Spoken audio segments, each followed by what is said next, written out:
को भोग लेता है निर्धन हो जाता है और कुछ न कुछ अहंकार गरूर में आके लोगों की बद्दुआएं भी ले लेता है। तो उसका फल क्या मिलता है? राजेश्वरी च नरकेश्वरी, राजा को नरक में जाना पड़ता है। इसलिए हमने इसको आशीर्वाद दिया कि चिरंजीवी भवा, कि तू नरक में ना जा भैया, जीता ही रहे। तेरे पुण्यों का खजाना तेरे हाथों से इतने रोज नए नए पुण्य होते रहें कि तेरा खजाना ही खाली ना हो। अब बोले ये जो तपस्वी था इसको आपने कहा मर जा। बोले इसने तपस्या कर करके भगवान के दिए हुए इस शरीर पर इसने इतने जुल्म कर डाले।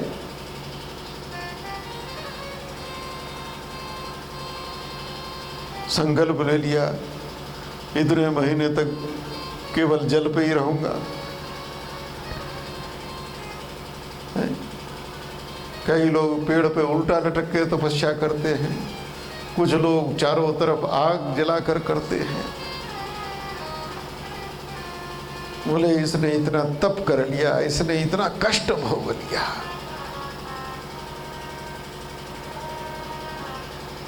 और ये तपस्वी है, ये मरेगा तो राजा बनेगा। तपस्वरी च राजेश्वरी, इसलिए हमने इसको आशीर्वाद दिया है कि तू मर जा तो थोड़े दिन सुख भोग ले।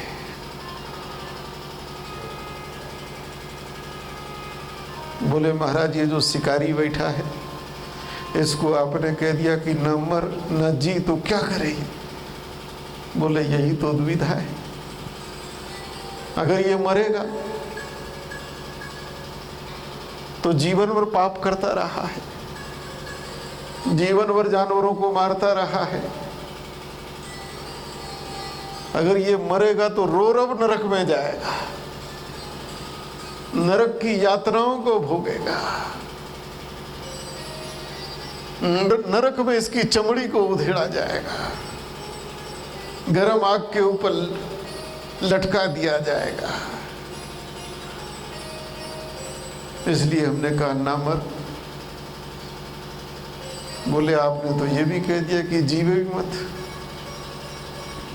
बोले वो इसलिए कहा कि अगर ये जिंदा रहेगा तो दूसरों को जिंदा नहीं रहने देगा, सबको मारता घूमेगा। इसलिए ना इसका मरना भला ना इसका,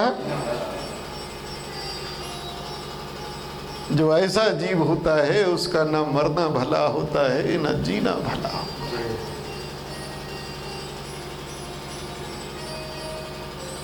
देखो राजा के बेटे का जीना भला है, मरना भला नहीं है। तपस्वी का मरना भला, जीना भला नहीं। बोले ये जो साधु बाबा आए थे इनको तो आपने कहा कि भाई तेरी इच्छा, तुझे मरना हो तो मर और ना मरना हो तो ना मर। बोले ये साधु है, ये सात्विक वृत्ति से जीवन को जीते हैं। ये दिन रात भगवान का खुद भी भजन करते हैं और लोगों से भी भगवान का भजन कराते हैं। अगर ये जिंदा रहेंगे तो समाज में खूब भगवत चर्चा करेंगे, भगवान के नाम में डूबकर, उसके आनंद में डूबकर आनंद से जीवन को जिएंगे और उस आनंद रस की बौछार दूसरों पर भी डालेंगे। और अगर ये मर गए तो भगवान के चरणों में जाएंगे। इनका मरना भी भला और इनका तो जीवन ऐसा ही जीना चाहिए जिस जीवन में मरना भी भला हो और जीना भी भला। तो जहां भगवत चर्चा होती है, जहां भगवान की चर्चा होती है, वही भागवत है, वही राम कथा है, वही भागवत कथा है।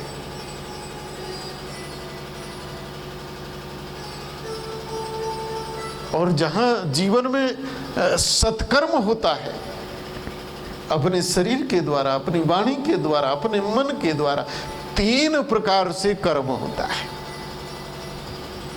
मनसा वाचा कर्मणा। सबसे पहले कर्म होता है मन में। कहाँ होता है? मन में होता है। हम उस कर्म को देखते ही नहीं, हम उस कर्म को मानते ही नहीं। हम सोचते हैं हमने कहा, हमने मन में ही तो किया, कुछ करा थोड़ा ही है। लेकिन मन में अगर आपके अच्छा या बुरा विचार आया है तो कर्म हो गया।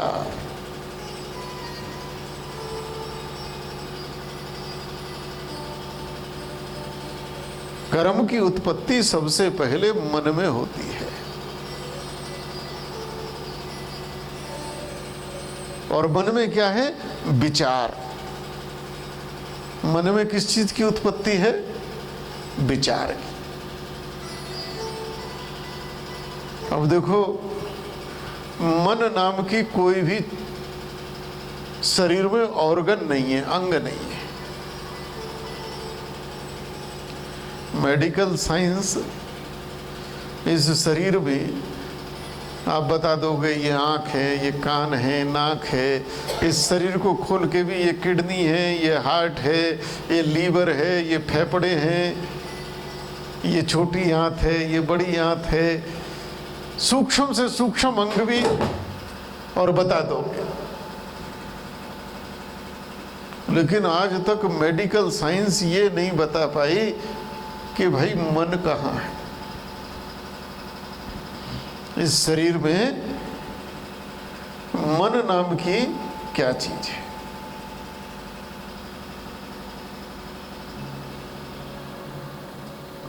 और हमारा जीवन चलता मन से है।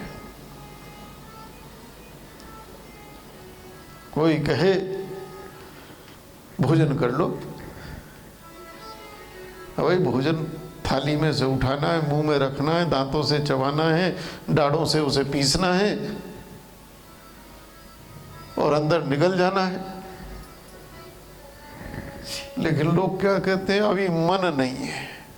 क्या नहीं है? अब भैया मन का भोजन से क्या लेना देना?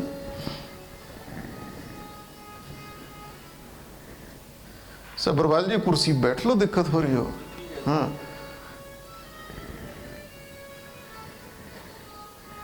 बच्चों से कह दो अरे पढ़ो, मन नहीं है। अरे भाई किताब पढ़ दी, मन नहीं है। हर चीज मन से जुड़ी है। हमारा सुबह उठने से लेके रात के सोने तक अगर किसी दिन मन विचलित है, नींद नहीं आ रही, नींद क्यों नहीं आ रही भाई? सोते क्यों नहीं हो? आज जरा मन विचलित है। अब ये मन कहीं हो तो इसे पकड़ के बैठ जाए आदमी।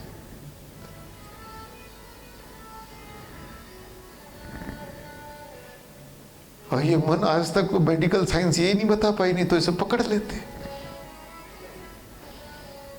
तो ये जो मन है ये बड़ा विलक्षण है। और हमारा सारा का सारा जीवन मन पर चलता है। इसलिए मन से जो कर्म हुआ है वो प्रधान कर्म है, वह कर्म प्रधान है, क्योंकि कर्म की उत्पत्ति ही वहां से होगी। कर्म करने से पहले विचार की उत्पत्ति होती है और फिर विचार में चलता है ये करूं या ना करूं, ये करूं या ना करूं, ये करूं या ना करूं।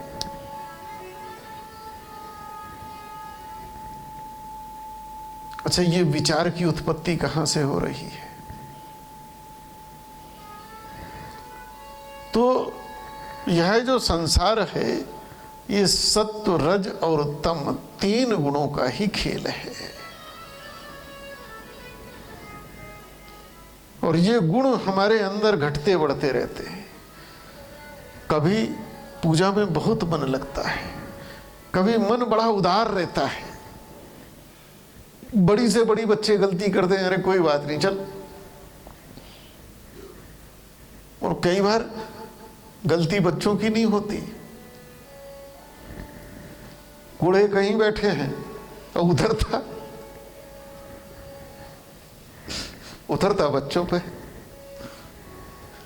तो हमारे अंदर जब सत्वगुण प्रधान होगा तो हमारी वृत्ति अच्छी होगी,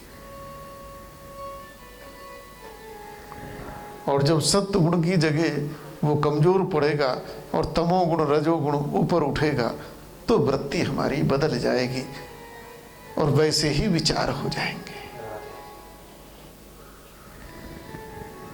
और जैसे विचार होंगे वैसी ही दृष्टि हो जाएगी, और जैसी दृष्टि होगी वैसी ही सृष्टि हो जाएगी।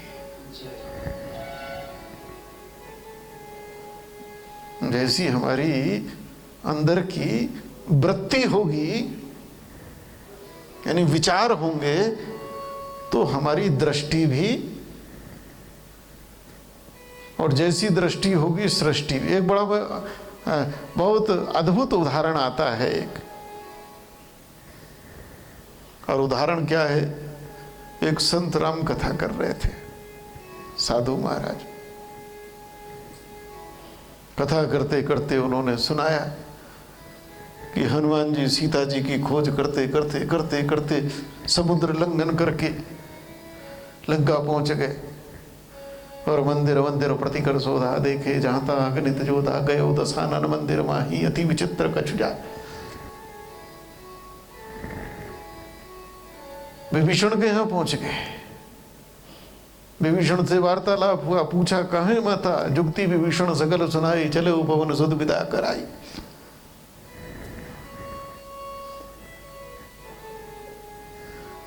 और फिर मशक समान फिर रूप धरा, और कहां पहुंचे, अशोक वाटिका। तो महाराज जी कथा सुना रहे हैं और कह रहे हैं कि हनुमान जी महाराज अशोक वाटिका पहुंच गए। बड़ी सुंदर वाटिका है, बहुत सुंदर जलाशय बना है, बड़े सुंदर सुंदर पक्षी उस जलाशय में घूम रहे हैं, भ्रमण कर रहे हैं। रावण की बहुत अद्भुत वाटिका है, सुंदर सुंदर पुष्प। और साधु ने क्या उत्तर दी, बताया कि उस वाटिका में बहुत सुंदर सफेद रंग के कमल खिले हुए, श्वेत कमल जलाशय में। अब हनुमान जी की जहां राम कथा होती है, हनुमान जी का वास होता है। हनुमान जी वहां किसी ना किसी रूप में रहते हैं। हनुमान जी को लगा कि ये इतना बड़ा संत है, ये साधु भी कम नहीं है, पूरा है, और गलत बोल रहा है।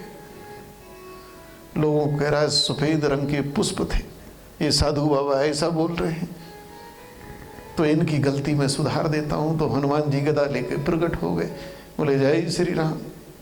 साधु बाबा ने प्रणाम करा, अरे आइए बजरंगबली, आइए विराजिए। बोले बाबा आप इतने बड़े संत हो, भगवान के प्रेमी हो, लेकिन आप थोड़ा गलत बता रहे हो। साधु ने कहा देखो भाई, जो शास्त्र में लिखा है, हम शास्त्र से दाएं बाएं नहीं जाते, जो शास्त्र कह रहा है वही हम कह रहे हैं। फूल कमल के पुष्प वहां श्वेत वर्ण के। हनुमान जी ने कहा आप गए थे वहां? बोले नहीं, मैं तो नहीं गया आज तक, मैं तो वो कह रहा हूं जो शास्त्र में लिखा है, ग्रंथ में लिखा है। हनुमान जी ने कहा मैं गया था, मैंने देखे थे, उस वाटिका में एक भी फूल सफेद नहीं था, जितने फूल थे सब रक्त यानी लाल वर्ण के थे। तो बाबा भक्तों को बताओ कि वह जो कमल खिले थे वो लाल रंग के थे। लेकिन संत ने कहा कि ना, जो ग्रंथ कहता है वही सत्य है जो हमारे सदग्रंथ कहते हैं, वही शाश्वत है। हनुमान जी तुम बेशक गए हो, कुछ भी देखा हो, लेकिन फूल तो सफेद ही थे। अब दोनों में विवाद हो गया, कोई भी झुकने को थे। हनुमान जी के मैं अपनी आंखों से देख के आया, आप तो पढ़ी हुई बात कह रहे हैं, मैं तो देखी बात कह रहा हूं। कोई मानने को तैयार नहीं। दोनों ने कहा कि फैसला कैसे हो? बोले किसी तीसरे को पकड़ो। बोले भगवान जी के पास चलते हैं। हनुमान जी ने कहा कि मैं अभी जो है भगवान जी से पूछ कर आता हूं। तो साधु बाबा बोले ये नहीं चलेगा। अरे आप तो उनके प्रिय दास हैं, वो तो आपकी हाँ में हाँ मिला देंगे, बात मेरे सामने होगी। साधु भी कम नहीं थे, जान गए कि भगवान से मिलना है तो हनुमान जी की पूछ। और ये हनुमान जी ऐसे ही प्रकट नहीं हुए। बोले वो राम जी तो आपकी हाँ में हाँ मिला देंगे, साथ चलेंगे। बोले चलो। तो आज साधु का भी उद्धार हुआ है, भगवान का दर्शन हुआ है हनुमान जी की कृपा से। श्री राम का प्रणाम किया, भगवान मुस्कुराए, कैसे आए हो? बोले ये झगड़ा झंझट है। अब भगवान चक्कर में पड़ गए, धर्म संकट। एक तरफ तो हनुमान जी, एक तरफ साधु। किसके बुरे बने, किसके भले बने? अब एक तो बात कहनी पड़ेगी, एक को तो सच बताना ही पड़ेगा। जिसको सच कहेंगे दूसरा नाराज। अब ना तो साधु को नाराज कर सके, ना हनुमान जी महाराज को। तो भगवान बड़े चतुर निकले और भगवान ने कहा देखो भाई, तुमने तो ग्रंथ में पढ़ा है, हनुमान जी तुम गए थे, लेकिन हम तो गए नहीं। हमने तो युद्ध लंका के बाहर से ही लड़ा है, हम अशोक वाटिका गए नहीं, तो हमें पता ही नहीं। ऐसा करो हनुमान जी, तुम भी थोड़ी देर को गए थे, हो सकता है कई बार भ्रम हो जाता है, पर सीता जी वहां रही है, जानकी जी वहां रही है, वो तो रोज देखती थी, वो सही उत्तर देंगे। बोले ये ठीक रहेगा। गए सीता जी के पास, माता जी ये झगड़ा है, आप बताओ सच सच, आप रही थी मां, आप तो जानती होंगी। हनुमान जी बार बार कहे माता जी देखो वहां लाल फूल थे या नहीं थे? और साधु के माते ग्रंथ कहता है श्वेत थे। सीता जी ने कहा तुम दोनों ही झूठ बोल रहे हो, तुम्हें कुछ पता ही नहीं है। अरे हम तो वहां रहे थे, हम तो रोज देखते थे। पुष्प ना तो श्याम थे, वो ना तो श्वेत थे और ना लाल थे। वहां तो जितने फूल थे सब श्याम वर्ण के थे, जितने भी पुष्प थे सब श्याम ही श्याम वर्ण के थे।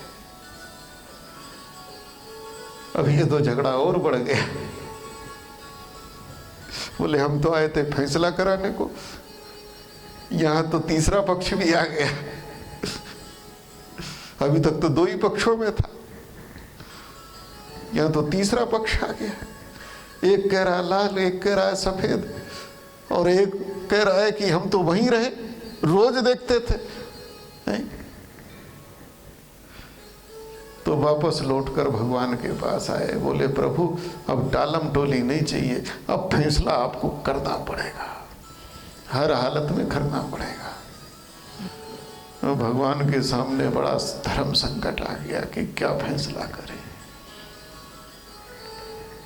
तो प्रभु ने जो फैसला किया है, और भगवान ने कहा कि देखो सत्य वही है जो ग्रंथ कहता है।